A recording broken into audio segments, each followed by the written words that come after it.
En 96-97, on a eu du mal à s'entendre avec Patrick Lafitte sur les choix des développements, puisqu'on manquait de moyens. Et donc, on a préféré se séparer. Donc, Patrick Lafitte s'est occupé de IDP, qui était une société multimédia. Et moi-même, j'ai repris la direction. Donc, je suis devenu PDG de Memsoft et de Multilog.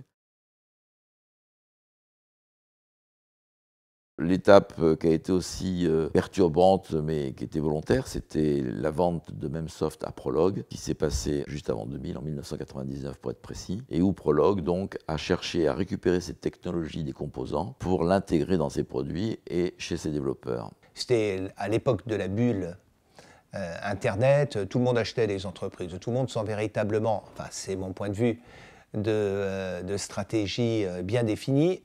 Memsoft était restée totalement indépendante. C'était une entreprise indépendante qui faisait son business habituel, mais qui n'avait plus les moyens de faire de la recherche et développement, d'investir sur les logiciels. La difficulté, c'est que Memsoft n'a pas été accepté par les développeurs, les produits Memsoft n'ont pas vraiment été acceptés par les ingénieurs.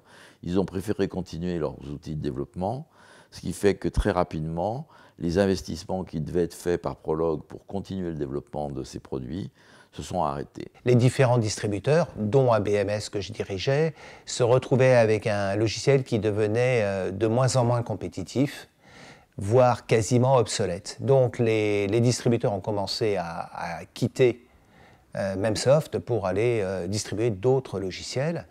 Et au moment où j'allais faire la même chose, la société Prolog m'a proposé de racheter l'entreprise Memsoft. Et les différents autres distributeurs ont accepté que je sois le dirigeant de Memsoft. Donc c'est à partir de ce moment-là où c'est Benoît Klipfel qui s'est occupé de Memsoft et qui a relancé un peu l'entreprise qui commençait à être moribonde. Alors il a fallu tout d'abord s'occuper des logiciels, c'est-à-dire ramener la technologie dans les logiciels de comptabilité et gestion.